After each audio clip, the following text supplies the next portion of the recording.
KSTV FM. Dublin. 93.1 KSTV.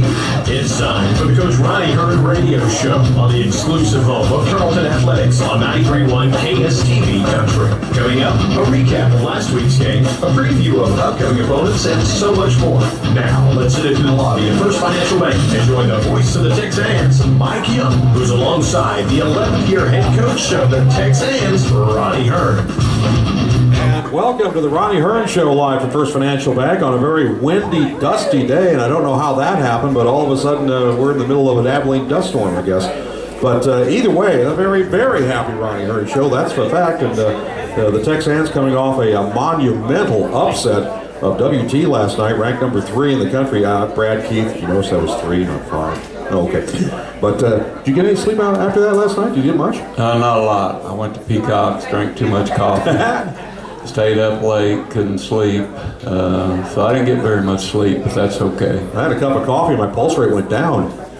That's how good that game was. I think it's supposed to make your pulse rate go up. It did. Mine went right out the window. Yeah. Well, you called it. Texans were beaten in Canyon. They were down by 35, and you said then you thought you could beat them.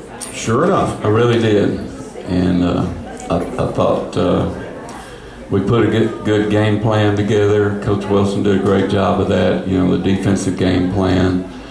It worked most of the game, not as well the second half. Of course, they made some runs on us. We didn't get back in transition. They got it inside of the post. They made threes on us, but we survived, and we were a little bit lucky at the end, I thought. And it definitely turned out to be a great night for Tarleton State and the Texan basketball program.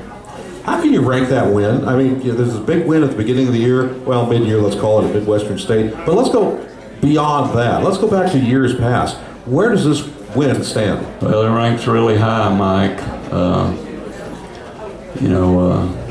I just think about this year right now. We beat Lubbock Christian.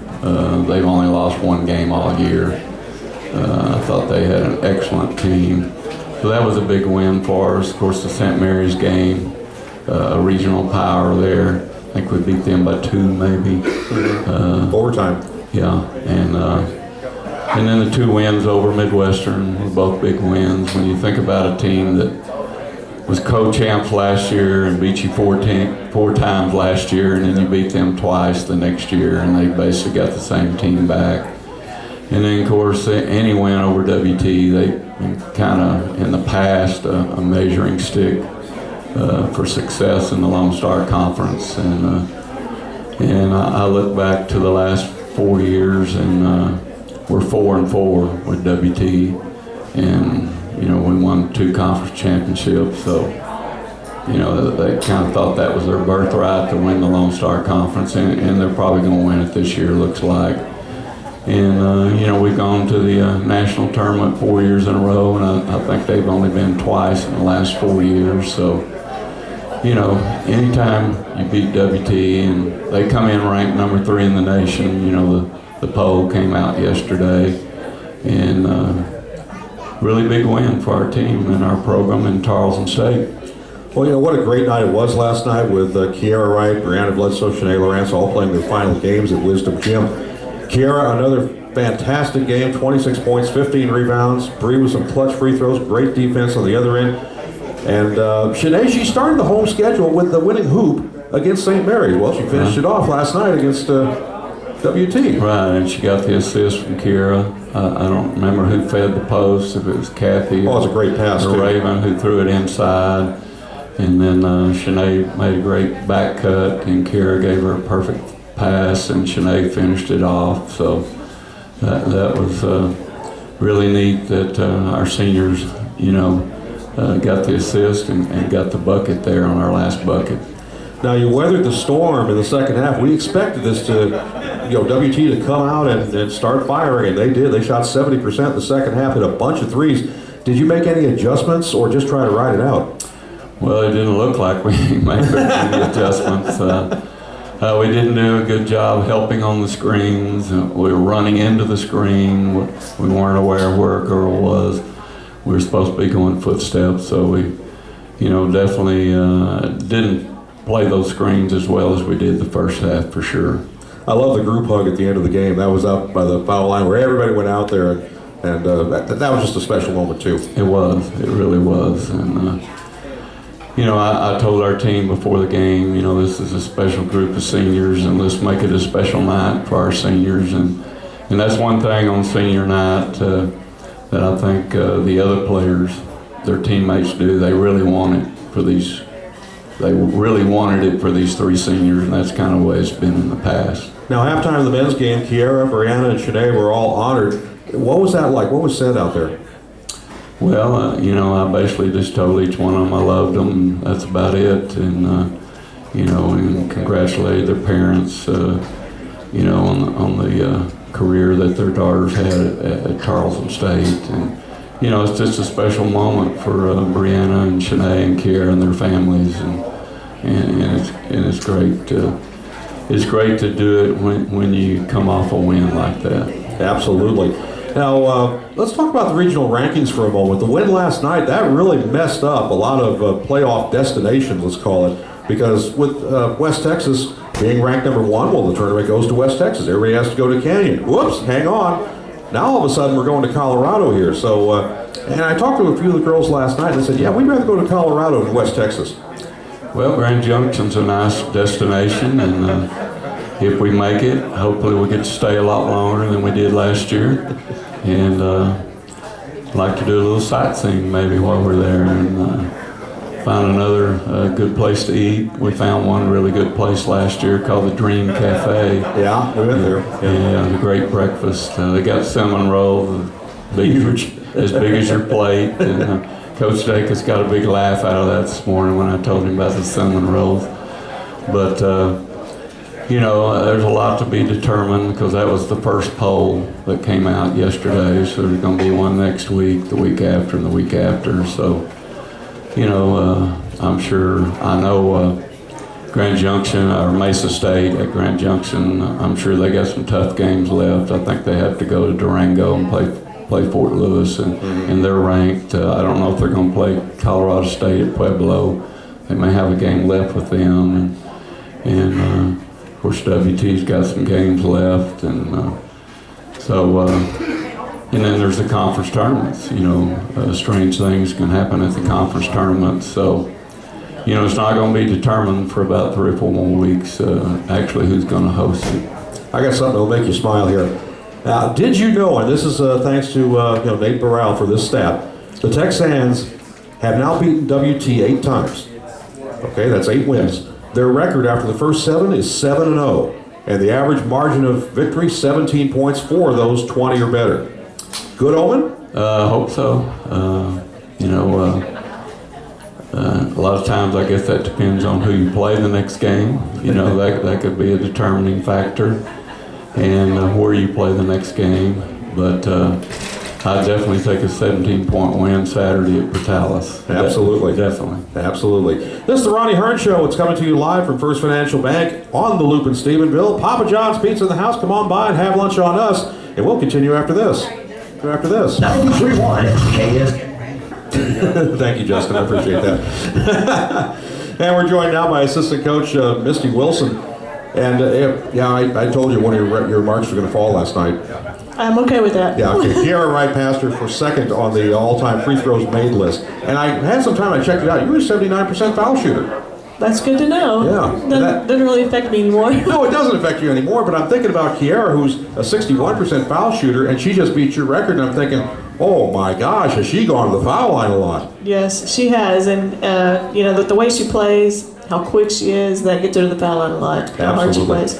When you put together the game plan for WT, it was Ronnie who was saying that you only use the positive aspects of when you played them last time, and there were some positive aspects about that. That really went a long way last night. Yeah, I mean, when you watch video, sometimes you don't see those things, in the game, but when you watch video, you see the opportunities that were missed so many times, and so you just kind of take that and say, listen, we can get open shots, we just need to do this. What was the biggest key last night as far as using that video and then the girls applying that? One, I think patience, and definitely the turnover difference. We only had 8 turnovers. And that's kind of been a struggle of ours, especially recently, because, we get in a hurry, we take hurried shots, and, we told our girls over and over, you're going to get an open shot. If you just reverse the ball, be patient, take care of the ball. It was a terrific night, that's for sure. And tonight we'll be keeping an eye on the TWU Eastern New Mexico game. And I don't know if TWU's been that much of a surprise. And Eastern New Mexico, we know, has been a very physical team, but it makes me ask the question, has Eastern New Mexico run out of gas because of their physicality? No, I don't think so. They're, Coach Brock does a great job with them, and he's done I thought they were, great here. They played a great game. They're physical, they're energetic, and no, I don't think they've run out of gas. It's just a long season. It's a tough conference. Every night you have to come ready to play, and some of them, they lost 2 points to Midwestern on, I think, a last-second shot by an All-American. So, no, I definitely don't think they've run out of gas. I think it's just, the grind. What about playing in Portales? That's we've always talked about Blackwater Draw and how weirded out we get whenever we go there, and this is not far away from Blackwater Draw. It's not. Portales is always a tough place to play, and it's not so much that they have so much support. It's just that place, it's just, it's very different. The shape, the lighting, everything is different. It's like playing in a big barn, kind of. Yeah. And it just has a different feel to it. The fans are far away, and that's different for us. And yeah, it's just a different environment. You talk about the environment. I remember last year when we came out of there, and I was like, man, the dairy must be right next door here because I'm getting odors I shouldn't be getting. Yeah.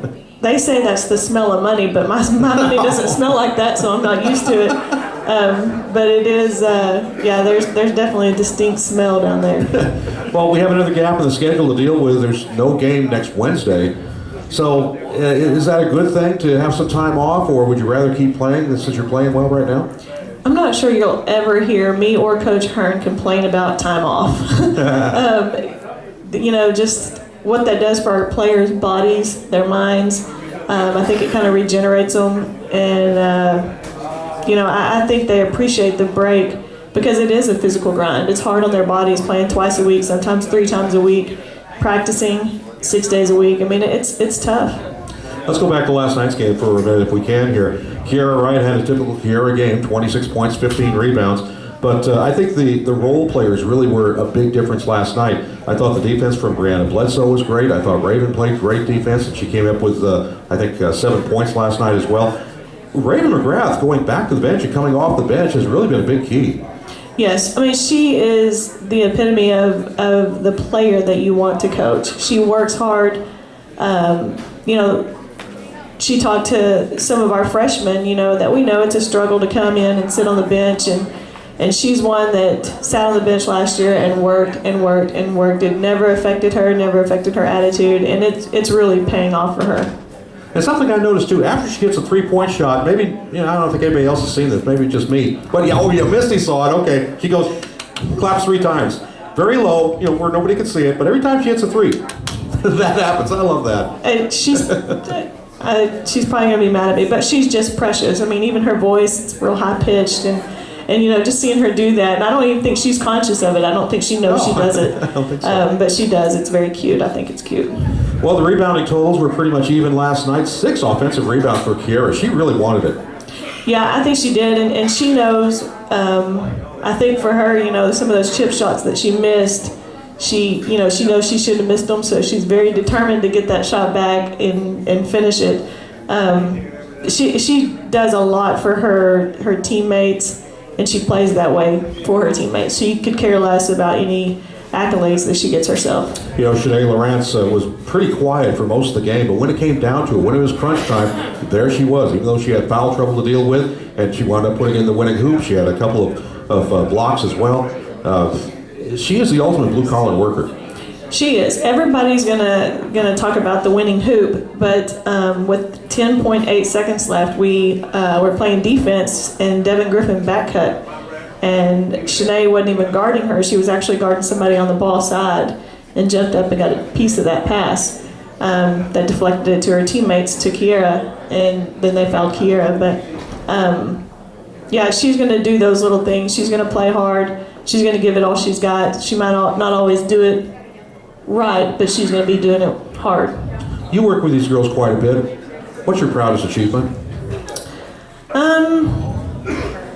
There's actually a lot of them. You know, We got time. Go ahead. It's a long season, so there's little things all through this season, each individual season. But I think for this group, just even last night was probably a highlight of this season, and not just for beating WT, but it's, you know, coming off of the losses and regrouping and knowing what's at stake, and them being able to carry out a game plan almost to perfection, and it paying off for them. I remember the bus ride home from WT when we were whipped there, and it was very, very quiet, quieter than normal. And I don't know if you were working on something, or if you were reading on the way home, or whatever the case was here, but it just seemed like something was bubbling there. And Ronnie later on said, you know, I want another shot at these guys. I think we can beat them. What was your thinking? Well, actually, of course, I don't ever think anybody can beat us. You know, I think we can beat every player from 1 to 25. But I mean, we knew we didn't play, you know, up to our potential. We knew we didn't do things right. They knew it, and that bothers them. It's college athletes, and as much as they put into it, as much as they know we put into it, that bothers them. And that's probably what the silence was about. That's a good thing. Yeah, That's definitely. a very good thing. Yeah, we want it to bother them. Misty, thanks for joining us. Thank you. It's the Ronnie Hearne Show, live at First Financial Bank on the Loop in Stephenville. Papa John's Pizza in the house. If you haven't got some already, gee, do we have any left? I think so. Stephanie holds two fingers up very, very close together. Well, come on by. We have some things to give away as well. We continue after this. First Financial Bank on the Loop in Stephenville. I am Mike Young. He is the head coach, Ronnie Hearne. And one of the things that I don't think we covered here yet, but let's make sure we don't overlook this here. We were talking about role players on the team, and we didn't mention Travanti Downs, we didn't mention Pocky Roby, we didn't mention Carly Moore, but they certainly had roles in last night's game as well. They really did. I remember a tough basket that Carly made in that second half. Tori and Ipaku, you know, two freshmen. I guess the thing that I really like about both of them, they just get out there and play with no fear. I know Pac made a big basket underneath, gave a good shot fake, went up strong and scored. They both do a good job handling the ball. Tori's a really good defender, and I just feel those two girls are really going to help us down the stretch here. Let's talk about the games last night. A&M Commerce, they beat Eastern New Mexico 84-65. Eastern New Mexico, they've been on the road quite a bit here. So there's that 19-point loss they play again tonight against Texas Women's. And then they host us on Saturday. They might be tired. You know, Mike, they started out conference play pretty strong. They were up the top of the standings. And I think last night that made them 8 losses in a row. So they've been struggling a little bit. And then, you know, they got to hang around the Metroplex and play Texas Women's tonight. Yeah, thanks a lot. And we've talked about that several times. Coach Wilson looked it up.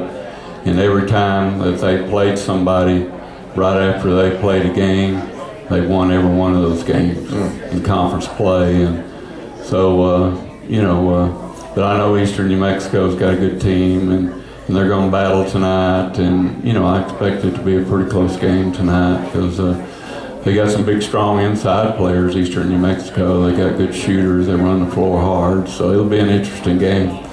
Cameron beat Kingsville last night, 83-69. That Cameron just won't go away. They won't. They got too much talent. They're too good a team. I think they're a well-coached team, and I really feel like they're going to be at the conference tournament. And Midwestern State took out Angelo State 69-58, so any surprise there? No. You know, although Angelo State's got a good team, kind of figured that Midwestern would win that game. And the standings as they are looking right now, West Texas A&M 12-1 in conference. Where did that one come from? I think it was last night, wasn't it? Oh, yeah, that's right. Okay. Right.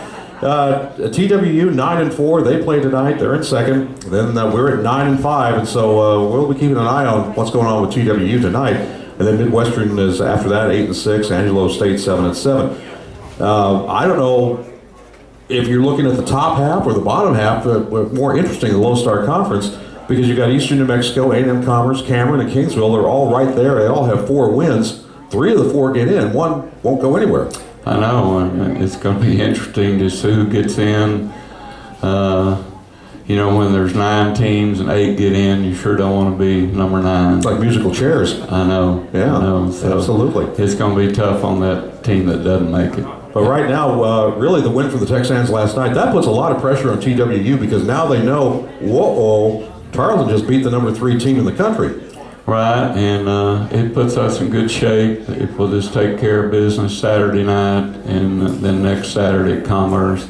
If we'll take care of ourselves and do what we should do those 2 games, we'll be in great shape because, you know, if it comes down to any kind of tiebreaker, of course we'll have it with Midwestern because we beat them both times. And then we'd have it with the other teams as long as WT doesn't lose another game. Because we would have beaten the number 1 seed, and that's the first. You go head-to-head first, and of course we split with Texas Women's, we split with Angelo, and so when you split, you see how you did against the number 1 seed, and since we've beaten WT, then we'd have the next tiebreaker. I'll ask you the same question I just asked Misty a moment ago. Why is it so hard to play at Eastern New Mexico? Why is there such weirdness there? Well, it's a long trip to begin with. It's about 6.5, 7 hours to Portales from Stephenville. If you don't win, it's 6.5. I know that. I know. Yeah. And then the elevation is another thing. The venue there is a little bit different. You know, it's a little bit different type of facility that you play in. And then they got a good team. I guess really, if you look at it, if for those of you who've not been to Eastern New Mexico, it's like playing in a rodeo arena with a basketball floor flopped down in the middle of it. Is that not right? It is. Okay. It is. We got some things to give away, and we'll do that here coming up next here. That's the Ronnie Hearne Show live from First Financial Bank. Back in a moment.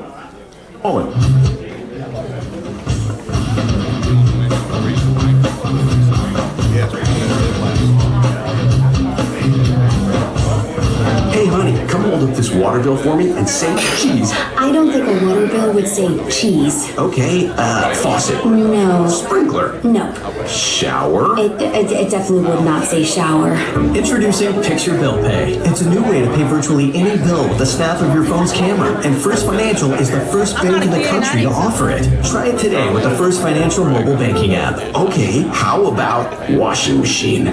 First Financial Bank. You first. Member FDIC. Earn free pizza with Papa Rewards at papajohns.com. Enroll in Papa Rewards and get free pizza fast. You'll earn reward points every time you order online automatically. The more you order online, the more reward points you earn. When you earn enough points, redeem them for a free pizza. Get free pizza fast. Sign up for Papa Rewards and order online at papajohns.com. Papa John's Stephenville. Better ingredients, better pizza. Always get the best deal by ordering online at papajohns.com. 93.1 KSTV. And back we are at the Ronnie Hearne Show live at First Financial Bank. And Coach, you got some things to give away here before we wrap it up. We do, and it looks like it's a good day for the Plowboys. Oh, yeah? Yeah, Cameron Best. Cameron Best. And then the next cowboy is Zach Huseman. He's got a hat there. That's Zach. great. Okay. And Zach's next. All right, and then the next Plowboy winner is Brandon McCrary. You got a Brandon. shirt. All right. It's a Plowboy sweep. It is. Now they can get rid of this dust out here. Maybe they can do something about it. Maybe we'll get some rain. Boy, that would be nice too. That would be. Yeah, that'd be great. And we got a great crowd here tonight. Really appreciate everybody coming out, and Ron Mullins and everybody at First Financial. 4 of my grandkids, my daughter-in-law from Cisco are here, and it's great to see them. And they got a big game tomorrow night, area playoff game against Kermit for the area championship. And Kevin, my son's the head basketball coach at Cisco, so it's a big night for the Cisco Lobos tomorrow night. Wonder what brain he's been picking. I don't know. I need to be picking his brain. All right. Something else too. If you happen to be one of those who's going to be driving to Portales, please note there's an hour times difference. So don't get confused as to when things are going to be, because it'll look at it like a different time once you get to Portales. So that's if you're driving to the game, and we hope you are, but if not, we hope you're listening to us. We'll wrap it up on the regional rankings, and as of last night, West Texas A&M had the number 1. Right. But that might not be now, because Colorado Mesa was 22-0 behind them, and then you had Colorado State Pueblo at number 3. We were 4. Texas A&M International 5, TWU 6, Midwestern 7, Fort Lewis 8, St. Mary's 9, and Angelo State 10, but you only take the first 6. However, it looks like the win last night really messed up a lot of schedules. Well, Mike, you actually take the first 8. Oh, we're taking the 8? Oh, Yeah. okay, my bad. You take 8. Okay. And the 3 winners of the conference tournament get the automatic bids of each conference, and then you take 5 at large, so it'll be 18. All right, very good. Well, number 1, West Texas A&M, and I don't think there's going to be number 1 next week. Well, I don't know. I'm not on the committee this year, so I don't know what the strength of schedules and all that are, but you would think if Mesa doesn't lose between now and next Wednesday, then they'd probably move ahead of WT. Happy with the number 4? Yeah, I think that's probably where we belong, and we definitely have a chance to move up. And depending on what other teams do, and depending on what we do the next 2 weeks, that we could definitely move up another spot for sure. And I guess really when it comes down to it, we've got some unfinished business back in Grand Junction. We do. It was a short trip, a long trip, but we didn't stay there very long last year, so we definitely want to stay 3 or 4 days this year. All right, final keys to Eastern New Mexico. Well, I think definitely we got to come down after this game and get our feet back on the ground and really get focused in our 2 practices before we play them in our shoot around Saturday morning. And our players need to follow the game plan, and we need to look at what we did against them the first time, what they did against us, and we definitely need to do some things better this time, and because they're going to make adjustments, I'm sure. And Coach Wilson told me not to tell the players, but they got to travel to Portales also, because they're playing tonight in Denton. That's right. So they get to travel back and get in late tomorrow morning, and hopefully that's going to be an advantage for our team. All right, well, big W for us. Let's hope so. All right, thank you. And Ronnie Hearne, the head coach of the Texans, and one more note too, the pregame show will be 5:45 on Saturday, tip-off 6 o'clock from Portales. So if you're not driving to Portales, we will talk to you here on the Mighty 93. Thank you, Ronnie, and hey, let's go get another W.